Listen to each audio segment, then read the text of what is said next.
two women who defy convention. Shobhaa earlier already explained how she's moved in and out of spaces. And Shobhaa definitely embodies that. When you look at just all the descriptions that surround her, you get a sense of the vast journey that she has traversed. In different avatars, people have called her the Jackie Collins of India, something that makes her not feel that she's properly understood. She's spoken of as the model, as the celebrity editor that created both sassy as well as sleaze journalism. She is the writer of novels. She has her own publishing line. She has her own fashion line. She has a column. And she has a Twitter line, But none of that quite describes Shobhaa, at least for me. When we thought of naming this session, we called it Shark Bite. Not because she's a shark, but because her tongue has the bite that all public figures must have. Hearing her, you might violently disagree, you might agree, but what it does do is make you want to engage. It makes you either squirm or clap in delight.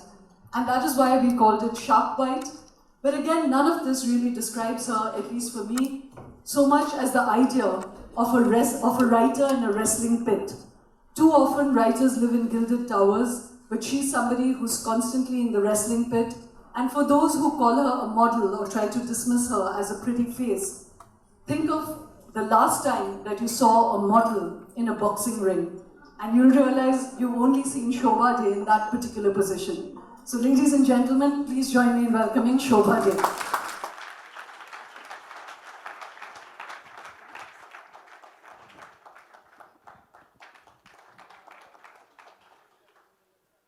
"50 years since I left modeling, and what a public memory, fantastic. Well, Shobhaa, I'm not going to start where I promised to start, which was with the Shobha Mudgal column. But No, please, why don't you? okay.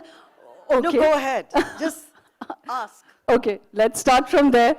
Okay. What occasioned the critical column that you wrote of Shobha Mudgal? It was not a critical column about Shobha Mudgal. She's a goddess. I mean, we saw that today. Yes. What she said, as much as the way she sang, it's a gift, as she said, an exceptional gift.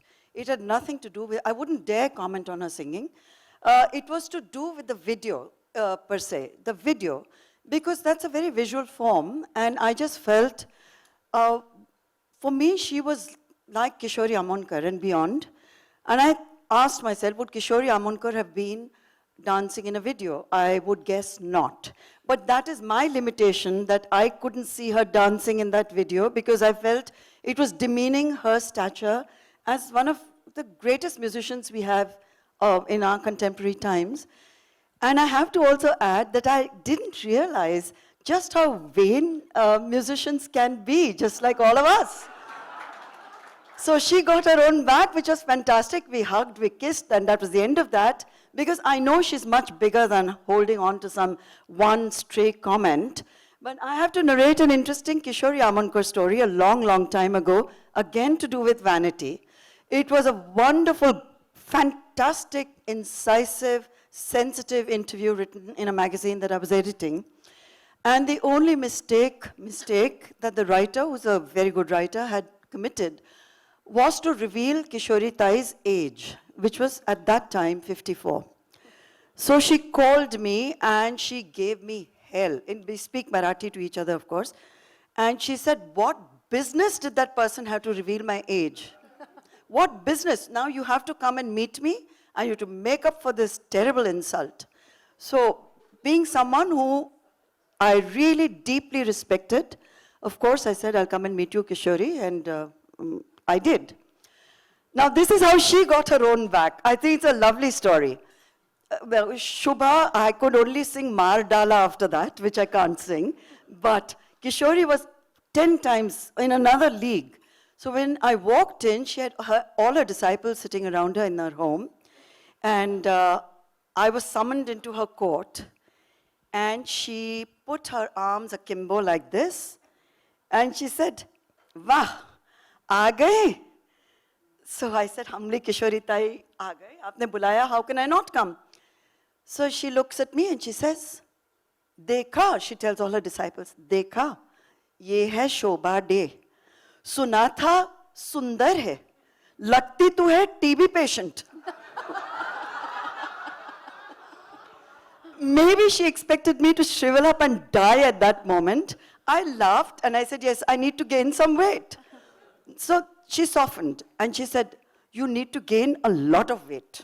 And I'm going to go to my kitchen, I'm going to make you pure ghee ka shira, and I'm going to make sure you eat it.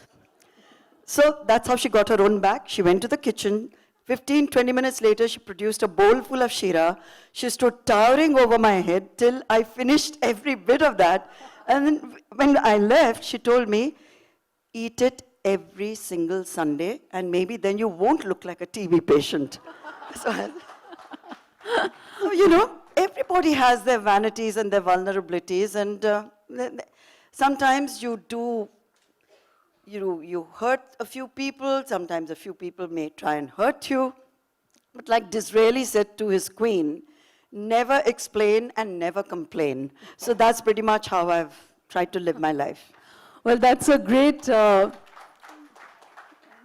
lead-in to the first question I did want to ask you, Shobhaa, which was, you know, the canvas, as we were speaking earlier about Shobhaa Mudgal, the canvas of your commentary is huge. You know, you've engaged at different levels with India's public affairs, India's elite, for close to 3-4 decades now.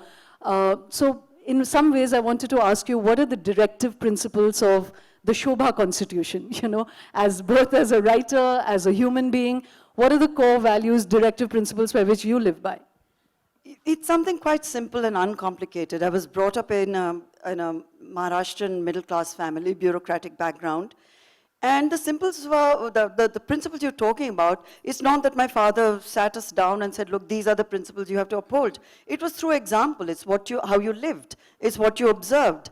An honest bureaucrat who didn't stay one extra day after when he retired. We packed 2 weeks before that. The day he retired, he said, we get out. We move now, not one more minute. I wouldn't want anyone to say we overstayed. So when you grow up with examples like that within your own family, I had a first cousin who was a very highly respected commissioner of police, then he went on to become the Inspector General of Maharashtra and so on. I had another cousin who was a collector. It was a very down-to-earth upbringing with a kind of a no-nonsense. That's, the Maharashtrian, there's a word for it. It's a beautiful word which defies translation. It's called shishtapana. Shishtapana is it's an annoying word because it suggests a certain superiority, a kind of moral stance that you take, and a certain stiffness, and that you don't commit, you don't go out and you're not a particularly approachable, friendly person. But it keeps you on the straight and narrow. And I think I feel very fortunate that that's how I grew up, because, Mumbai in the 60s, 70s, 80s, it was fun. But Shobhaa, you were not meant for the straight and the narrow, and some even... No, never. But also, yes. You do not compromise on your core values, ever. So that is what I've tried. I stick my neck out. I do so knowing what the consequences are. I'm not someone who says, oh my God, what is this terrible storm that is raging around my head? It's important to speak up. When she sang the song about Khamosh, too many of us are Khamosh, and why the hell should we be Khamosh? Absolutely. Why should we not take democracy for granted? Well said, yes. Yeah, so there's no question. Don't interpret that to me in a very boring context. It means you live by your principles, you live honestly, and you keep your nostrils clean, which is why I can afford to say what I say. Because if I was compromised on any level, if any of my family members were compromised on any level, I wouldn't be out there saying what I say. Because as you know, in today's environment, there are eyes, ears, and God knows what else everywhere. And, my phone is tapped, and I've lived with police protection for 2 years. It's not been fun for my family. That they've stood by me says a lot about them. And I'm very thankful. Well, I'm glad you said that, Shobha, but I didn't mean that you strayed from the straight and the narrow in any negative way. What I was going to speak about, though, was that some evenings earlier we had Shabana Azmi and Aparna Sen and Lilith Dubey here, all accomplished independent women. And it was interesting, one common thread in all of them was that they had very progressive fathers, and it enabled them. You just spoke of a very upright father, but in many ways he was not a liberal father. And correct me if I'm wrong, but when you were born, they actually wanted a son, and they kept waiting for a son. Not him. Not him? Not him. My grandmother did, and my mother certainly was disappointed that there was a third daughter in the family, though they had a backup son. So it shouldn't really have mattered all that much. They wanted a second son, the two ladies. They were just being greedy, So, yes, my birth was not exactly welcomed by them, but my father set the tone there and then. I mean, he picked me up and he took me out in his arms, as my siblings tell me, because they're older, and he sort of presented me to them with a great amount of pride. He was not apologetic, and he told his mother-in-law off, and he said to her, he said, "What are you doing? Crying. I mean, here's a healthy, beautiful child, and we should be thankful to God for giving us a healthy, beautiful child." So yes, I mean, I never ever felt in any way that I was, apart from my grandmother, who I never liked, that I was disliked by anybody else in the family. But if you're talking about, no, they were not liberal at all. They were conservative, Brahmin, Maharashtrian people, but they were progressive. And I think there's a huge difference in being just liberal and saying, "Okay, baby, you can go out, you can drive my car." No, it wasn't that kind of a family. At the same time, it was making it very clear that there's X amount of resources in this family, and all of you get them equally. It's not, most Indian families, even if the son, and there was this one son and 3 daughters, even if the boy is an absolute ace duffer, all the resources they back him. Udhar bhejo, idhar bhejo, wahan bhejo, usko cricket classes mein, none of that. We were given absolutely the same treatment, the same opportunities, and the same amount of money was, dedicated to our dreams and our ambitions and whatever we wish to pursue and educate ourselves, doing whatever. For me, there were very little hopes. They just said, "Kaise bhi karke you graduate, and hopefully someone will marry you because you're not too bad looking, and then we'll see." But the others were all very accomplished and ambitious students, like first class first, gold medalist, engineer, lawyer, surgeon, and then there was me. But fortunately, because their hopes were pinned so low, the disappointment was even, according to that, less. Proportionate disappointment. Yeah, it was. But so Shobha, coming from that background, where did you even conceive of the idea that you could be either a model or that you could create magazines like Stardust and Celebrity? Where did that osmosis of possibility even come into your life? All of this is deconstructing something that has happened. At that moment, I mean, I certainly didn't have a life plan for myself. I was happy to go along with opportunities that excited me. It had to be something fun, and ideally, it had to be something that got me into at least some amount of trouble to keep me interested enough. I never planned a career in modeling at all. It was really like they see in the storybooks, where I was actually at a very official Raj Bhavan kind of fashion show, which I was attending with my father, and clean-cut, well-mannered young person came up who ran an ad agency and asked me whether I would like to take a shot at modeling. I didn't think about it, and I said, yeah, why not? But of course, I hadn't thought about the consequences of my parents and their response. But having said yes, and having said, well, yeah, why not? A lot of the big decisions, when I see them in retrospect, were determined by that why not. It's a challenge. You take it up. What's the worst? At the most, you'll fall flat on your face and you pick yourself up, and like the Johnny Walker, or are they the sponsors tonight? And they say, keep walking. Keep walking. Yeah, that's what you do. That's what I think a lot of us in this room have probably done. So it was not something that you carefully calibrate and say, this is what I'm going to do, and next I'll do this. And I walked away from modeling merely because after 4 years, I was so bored. So bored. And I walked into an ad agency for a job as a model for Khatao or something like that. And the lady was going on maternity leave.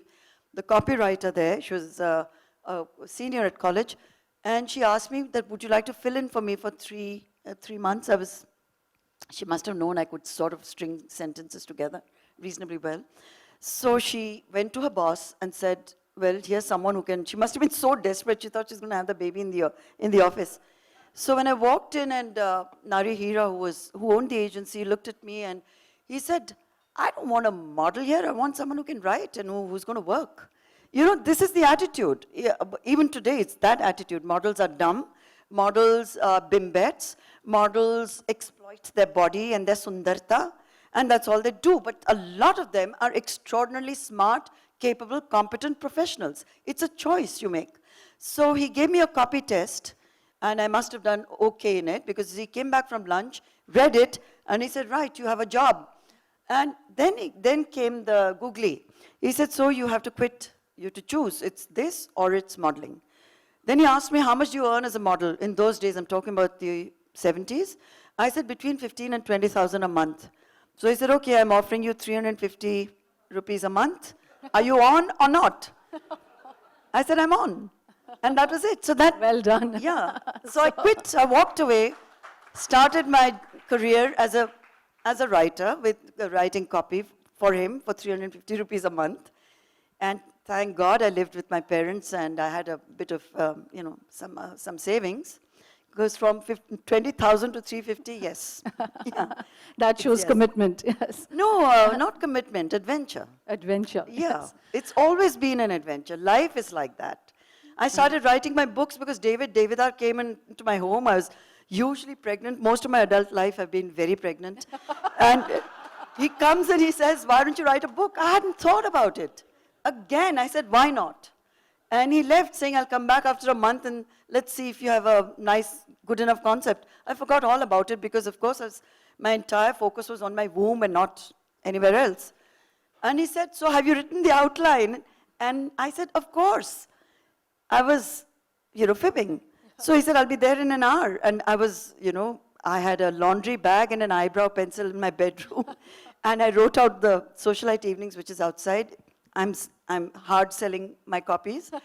And he took one look at this and he said, well, okay, now just go ahead and write it. So it's something, I think, when you look at life as every moment has to be enjoyed and you have to do things that you enjoy the most. And the love affair with words goes back a long, long, long. I found my diaries, which I'd written at age 12, 13, 14. They read like my columns today, which means I've either not evolved at all, or I was a very evolved teenager. But it's the same. It's observation, it's comments, it's not mere ghar ke samne khidki, some guy standing there and, I'm depressed about something. It's all about life and people and looking at things. And I continue to be that curious teenager still. Even in this room, actually, I'm talking to you. When I'm looking at everybody, I say, that one, nice, interesting. It's kind of training. Well, that's again a great entry point, Shobhaa, to my next line of questioning, which is your observations, Yeah. And you're drawing me back into the wrestling pit. I was going to ask you all these lofty questions, but I'll come to them later. Just in the last week, 10 days, you've been in battle mode with so many of the observations you've made. There was this whole imbroglio fracas over that photograph that you took of the fat policeman. No, take that photograph. It was doing the rounds for 2 years. But let me quickly share with the audience. I don't know how many of you are familiar with that, but it was a photograph of a very large, obese policeman. And I must say, whether it was cruel or not, but the comment that Shobhaa put was really witty, because she said, today, heavy police bandobast in Bombay. That's all. That was all.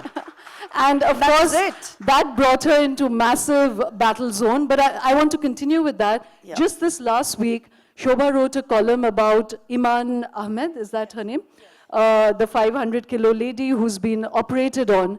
And Shobhaa commented on the good looks of the surgeon and the fact that now the sister and the surgeon are falling apart and are very unhappy with each other. To which the doctor from that hospital has written a scathing reply back to Shobhaa, saying that, you know, this great obsession with looks and you're cruel, you don't understand. Hold on. I didn't say he was a good-looking doctor. I said he was media savvy, which he is. And today's report about his rather unethical practices and how he turned Iman into a grotesque freak show. And he didn't have the guts to write that scathing letter to me. He got a lackey to write it. So if he had done that and taken me on, I would have respected him a little more. But the entire web of lies, I know, because I can substantiate everything.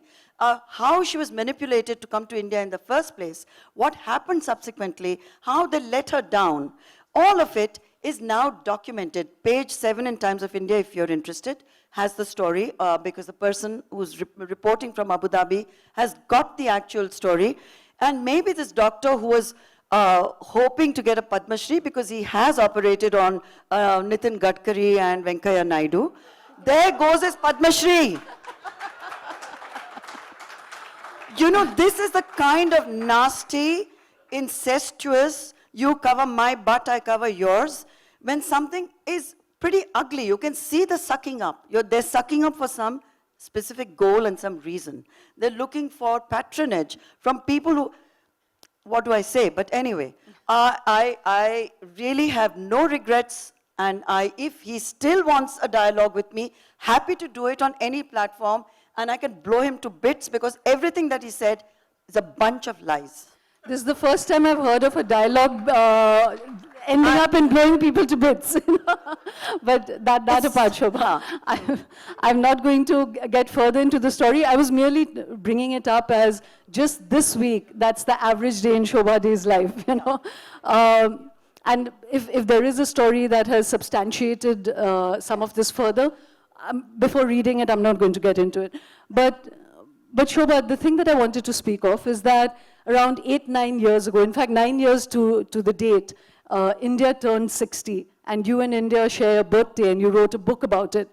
And you and I met at that time when you wrote that book about India and yourself, and you were absolutely brimming with excitement. You know, I remember, in fact, you said you were feeling optimistic, you were feeling excited, you felt, where's the party tonight kind of thing.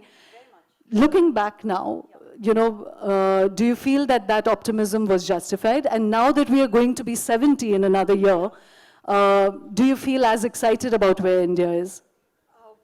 To answer your first question, that was 10 years ago. It was a very different India. And then came the big crash of 2008, and the entire story changed. And the entire story changed for the whole world, not just for India. And suddenly there was a kind of global, I wouldn't say, yeah, maybe depression. We started to question a lot of things because everybody was suddenly worried about where the next paycheck is going to come from. So it was when boom. I'm going to be turning 70 along with India in January of next year. And yeah, am I feeling optimistic? I'm feeling optimistic despite the government. Because I believe in the young of the country. And I believe they are our future. And if you look at their numbers, their aspirations, and the way they can challenge the system, talk back, take on the status quo, and still keep going, I would say that regardless of what any government tries, we cannot be dabawed and we cannot be fooled, and the young will always question. The point is, this government was voted into power. It had an incredible mandate. So you can't say, oh, how, ye kaisa ho gaya? Hum logon ne hi to kiya hai. So there's no point in cribbing about that. The point is, we should be, at all times, there should be a discourse, a two-way process, a two-way street, where whether it's Mr. Modi or his colleagues, it can't be a one-man show running more than 1 billion people, you know. These people have voices too. They have hopes. They have, they want a better India. They want an India where they can participate in. So I will continue to speak what I have to say, and I'll continue to, yeah, but am I Am I pessimistic? No, I'm not. I think it's a great time ahead. Some good stuff has happened. The bad stuff, well, I wrote a column recently which says, I'm happy to be treated like a cow because call me a cow and treat me like one because they have a better treatment in India than women. So, speaking up, I think, is what many more of us should do. And I keep hearing in Mumbai that you go to Delhi and sab log khamosh hain. Their lips are all sealed, they're always looking over their shoulders as to who's listening to what, who might turn up to harass whom, etc. And that kind of an atmosphere is, having lived through the emergency myself, and having dealt with the Sanjay Gandhi and his goon squad, if I feel strongly that at that point we didn't resist it enough, but the voter eventually did what the voter is meant to do. Similarly, if there are attempts in any way to suppress public opinion, public discourse, criticism, dissent, to even go to the extent of snuffing out, whether it's bloggers or people whose opinions you don't approve of, something radical is meant to happen, will happen, but our country is way too strong to just submit and surrender to oppression of any kind on any level. So with that optimism, I say, 70 years of India, fantastic. Here's to a great future, which is in our hands. So we are all part of that future. Well, as I said, Shobhaa, for me at least, whether one agrees or disagrees with you, the quality that defines you is that at 70, and I hope at 93, and then again at 103, you're still in the wrestling pit and the mud pit, saying exactly what you just said. So thank you for that. Just because you mentioned the government, this is again a classic quality in you, is your piquancy, So you've said somewhere that Mr. Modi is not the kind of man you'd take home to your mother. What did you mean by that? Well, I said, no woman in her right senses would want to marry him. It said that categorically, and we've seen that also in his real life, personal life. So I don't think I said anything that a large, but our women folk, I can't see anyone sharing a life with him because I think he's a lone ranger, he's a solitary player. And it takes two to make a marriage, right? Yeah. Well, bringing up the topic of marriage, Shobhaa, I'm going to come back to some more discussion on politics and public life and the elite, which is who you've been a very keen observer of, What drives me nuts. Okay. All of us here in this room are elite. The person who the nation no longer wants to hear from or know too much from. He's coming back with the Republic. So. Yes, so the Republic will want to know his definition of elite. Because if anybody qualifies for that term, elite, it is him. A guy who's been to Oxford, who wears sharp suits, longer hair doesn't give you a sharper brain, So, I'd love to see what happens. But the whole attack on the elite was absolutely out of proportion, obsessional, and frankly, hypocritical. If you have a child going to one of the most expensive schools in India, if not in Asia, how are you not an elite? If you keep talking about air-conditioned homes and air-conditioned offices, and you have an entourage yourself, and you live a pretty good life. Whether you're an intellectual elite or you have worked hard to make money for yourself and are called, when you use that word as an abuse to damn a lot of people, I have a problem with that. Because first, look at yourself, your own life. Are you living in a jhopadpatti? No, you're not. Have you not been to the best schools and colleges? You have. So what are you talking about? And when he keeps taking a crack at Lutyens Delhi, it's because poor chap doesn't belong here. And no one wants him to belong here. Well, Shobhaa,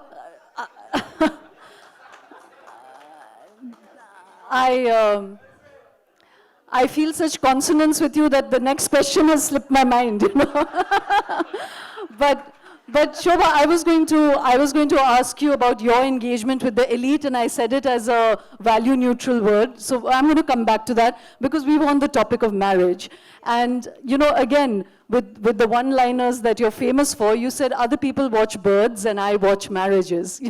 So in this lifetime of watching marriages, what do you feel are the big changes that have happened in India in sexuality? You don't like being called the Jackie Collins of India, but I really don't know why.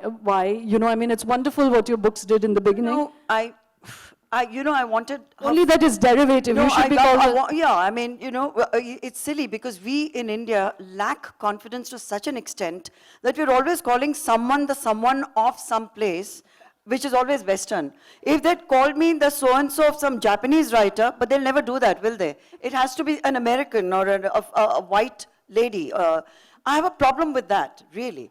Call me, but They compare could me have to called you the Kenyan Vatsayan of the 21st century. Vatsana, I would be very happy. Exactly. Because no, I wouldn't be actually. Because the Kama Sutra is the biggest sexual con we've pulled on the world. And anyone trying any of those asanas, we might end up, breaking their necks. So, and hurting their knees. But at any rate, so you're talking about... To come back to both yes. sexuality and marriage, that Yes. when you started writing in Yeah. the 70s and 60s Yes. About sexuality in India, and having, as you said, been a keen observer of it now, Yeah.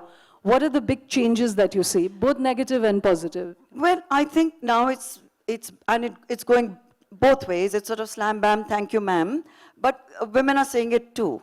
So the minute Tinder enters the picture, the entire game changes. Because you are selecting potential people to bonk maybe in the next half an hour. And then moving on from there. So based on, your bonking adventures, then you select a mate. That mate may disappoint you. And then that's when the problem starts, because by then perhaps you've got a few children, or a child or two, if at all, because children really are not a priority for the 30s, the 30-something person in India today. Their ambition is their child. They want at all costs to get there. Where that is, I'm not sure even they know. But it's a kind of a goal-driven young generation, very restless, a lot of energy, a lot of sexual energy, and hardly any taboos, Now, no one gives a damn ki nani kya kahegi, or, what the padosi kya kahenge. So it's a kind of, I think it's like India is a work in progress. Right now, particularly, we don't really know which way it's going. Similarly, with the young, I think their attitudes, they are a little lost, looking for direction, and they will find it eventually, and there'll be a balancing out of their confusions, and their sexual energies will get channelized and maybe into something beyond Tinder. And there is a huge change. I mean, marriage itself has gone through almost cataclysmic redefinitions. And why not? I think every culture, every generation questions a lot of things which the earlier generations took for granted and assumed was superior. But there's no such thing. I think the repression earlier generations lived with is as terrible. I mean, where women had no say over their bodies, their minds, nothing. They were just receptacles for sperm. That too, at will. So it's perfectly all right. I think the young today will find answers which may surprise us. So interestingly, Shobha, despite all your, chutzpah and your sort of desire for feisty fight whenever it's coming at you, and your very open views about sexuality and freedom and all of that, I read somewhere that the advice you gave your daughter was really that having an affair is not okay, and that marriage is the great sacred institution, and adultery is bad, bad, bad. How does that fit? Do you think they even listened? They didn't listen, but I mean, cared? No. But I'm interested in that approach and that thinking. Yes. It's my middle-class Maharashtrian upbringing where I'm telling them, please be careful please respect your bodies. I think that is a basic message. That it's not something you trade. It's not something you take casually.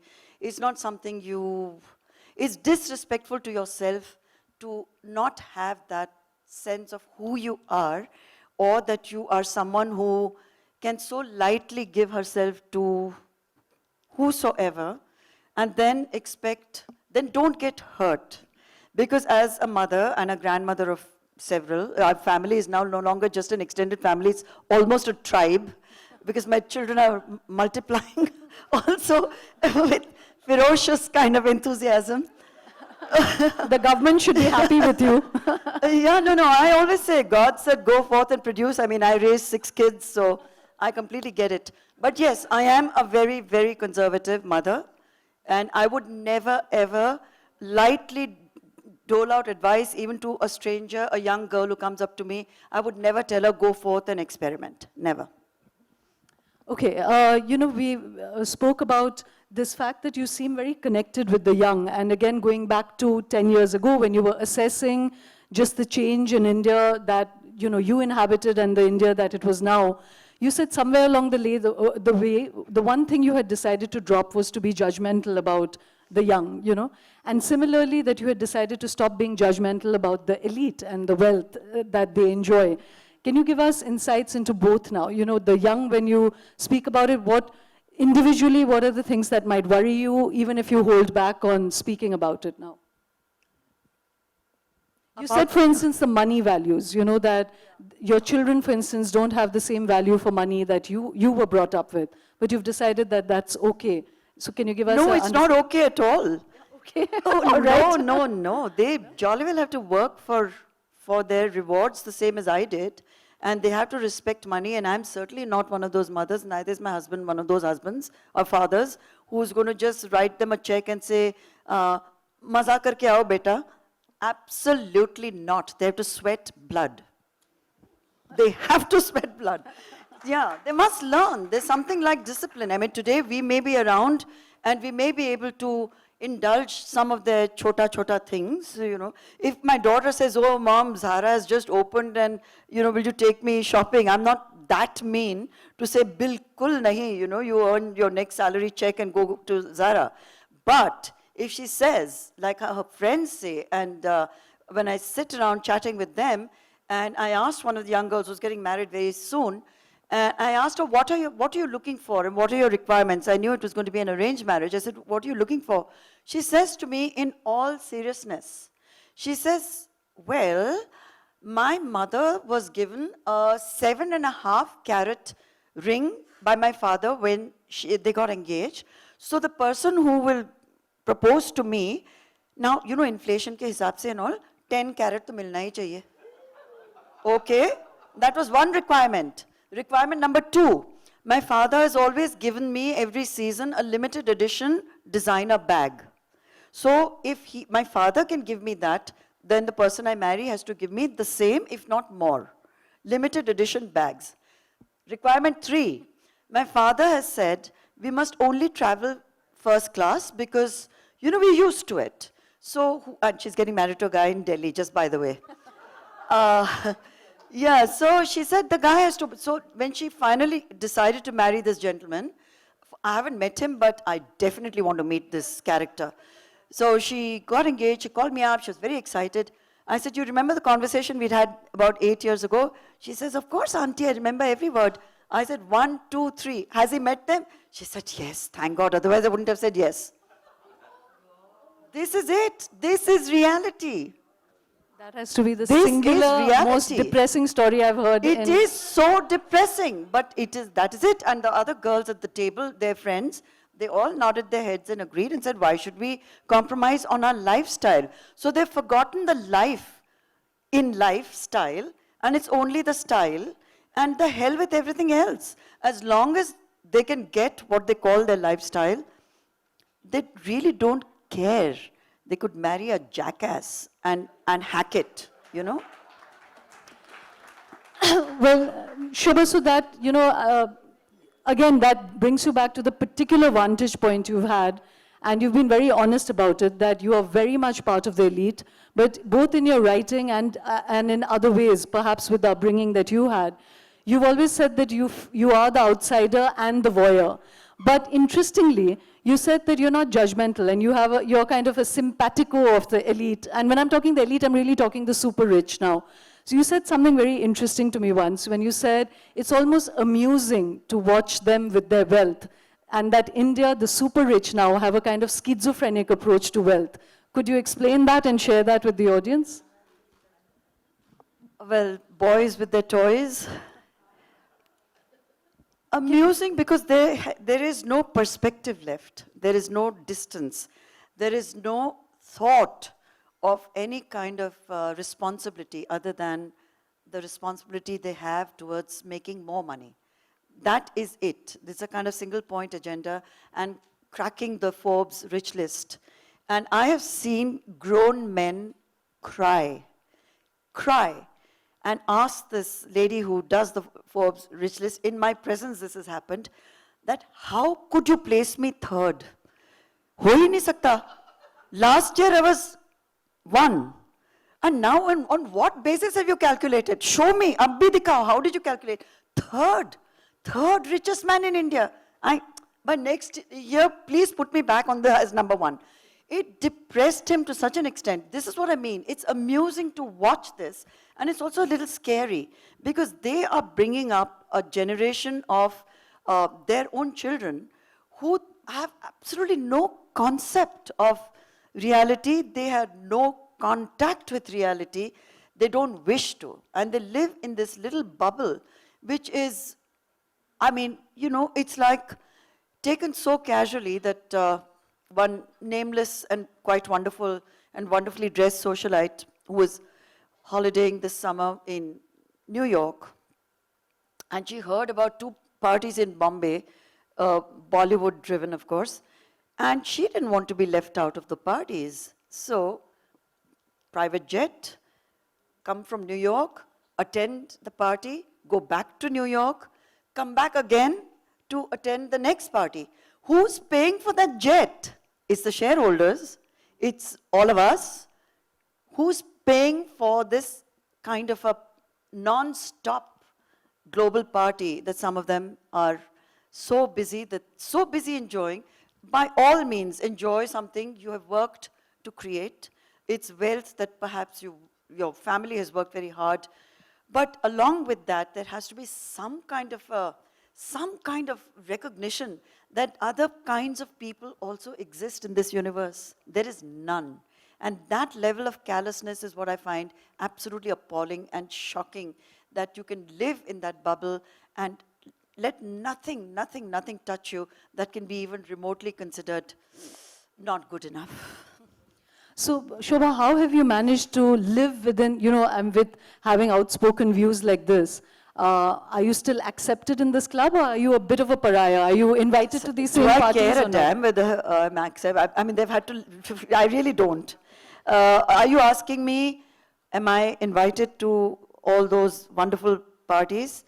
Yes, I am. Do I choose to go to them, the ones that are going to amuse me the most?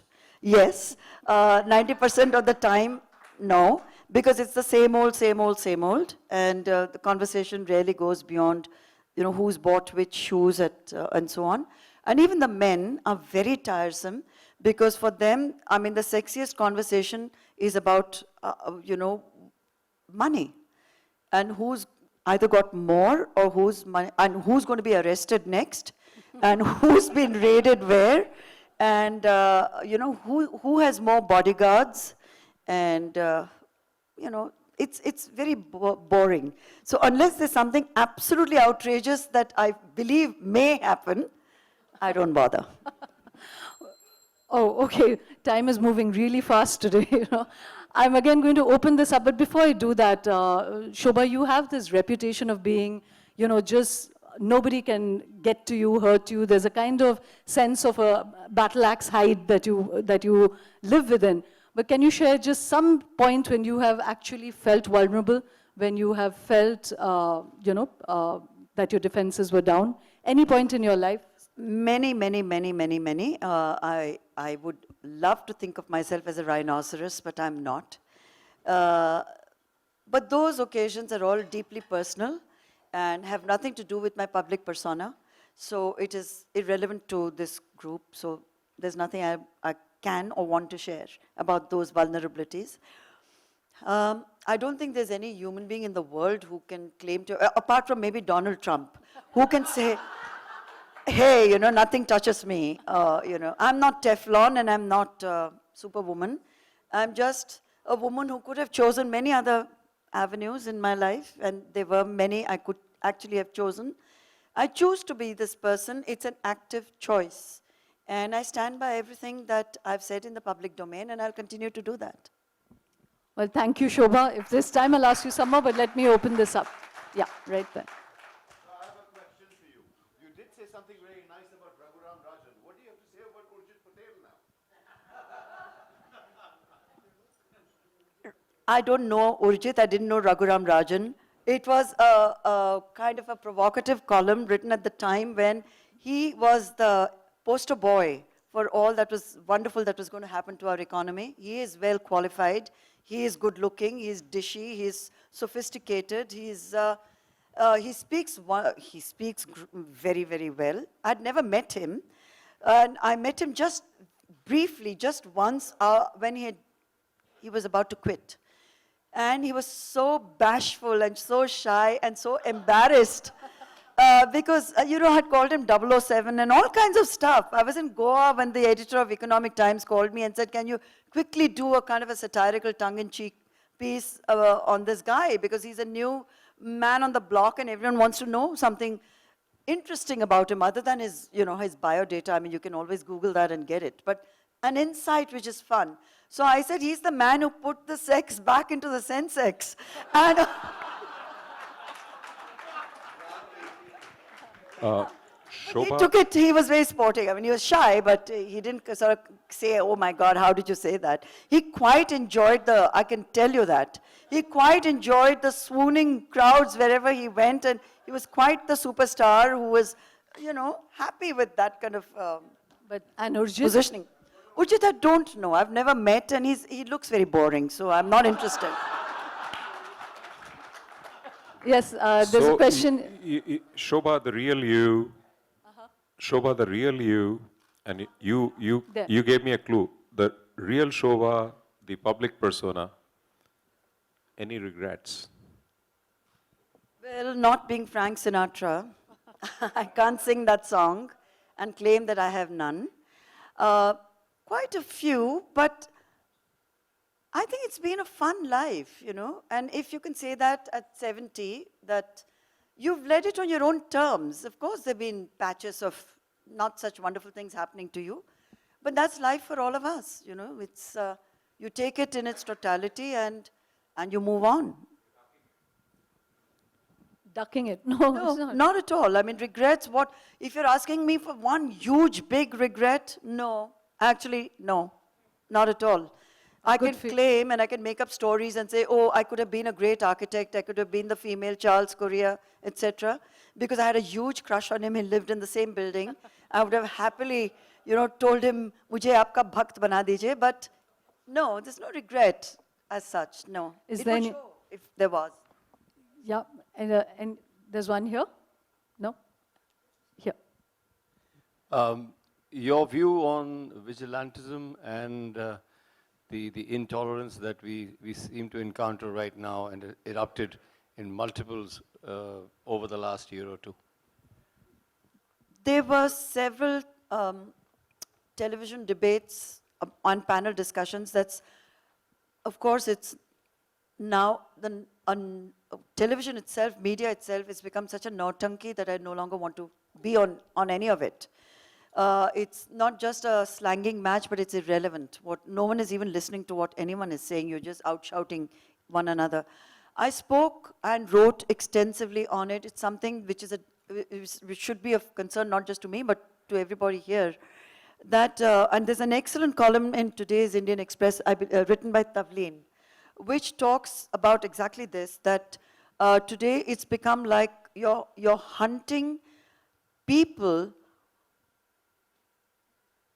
Muslims specifically, because you suspect them of cow slaughter or trading in buffaloes or whatever it is. So you can just tie a saffron scarf around your head and go and lynch an innocent person. When what happened to Akhlaq had pained me so deeply. It was just one of the most shameful moments in our social history. And I had tweeted very, very soon after it happened, and I was even at that time in a lot of hot water with Shiv Sena and all the other guys, at my doorstep, 400 strong, wanting to blacken my face, stuff vada pav down my throat, etc.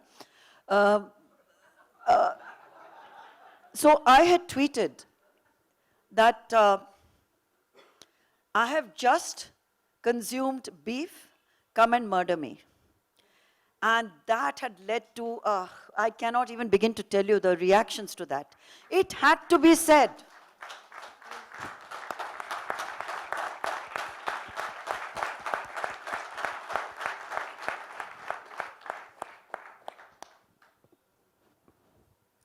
Good evening ma'am.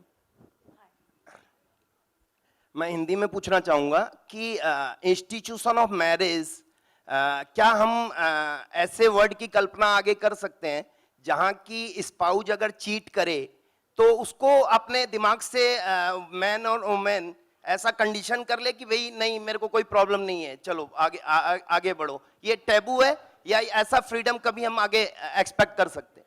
I think sir आप तो counselling चाह रहे हैं। Yes.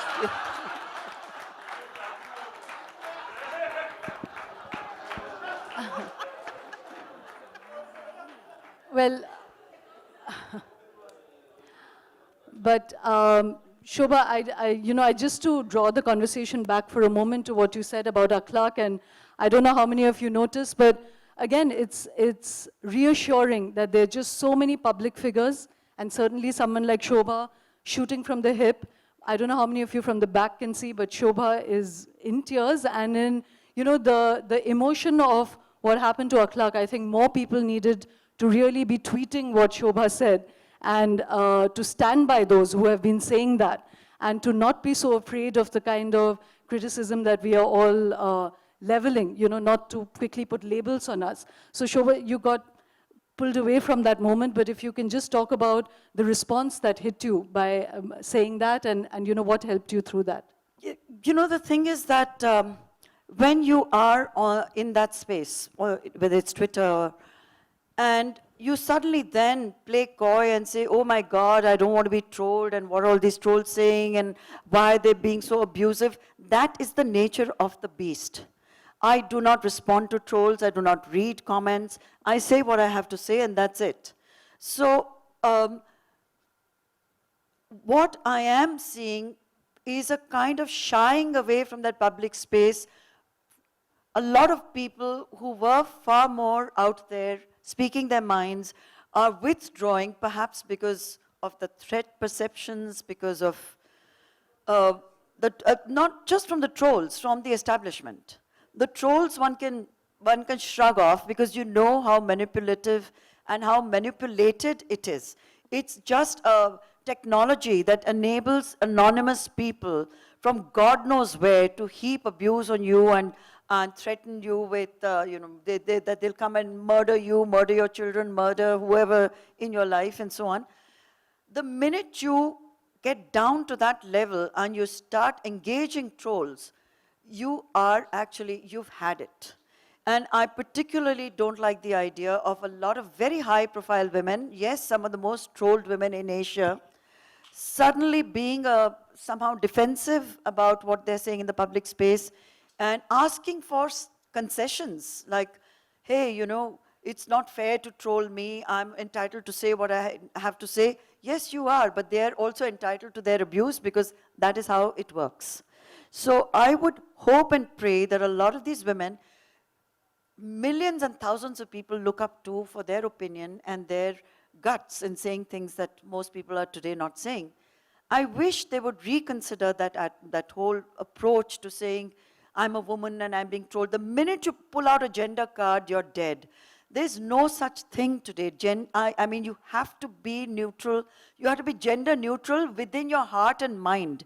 I'm not going to go around asking for concessions saying, oh, because I'm a woman, you can't treat me like this.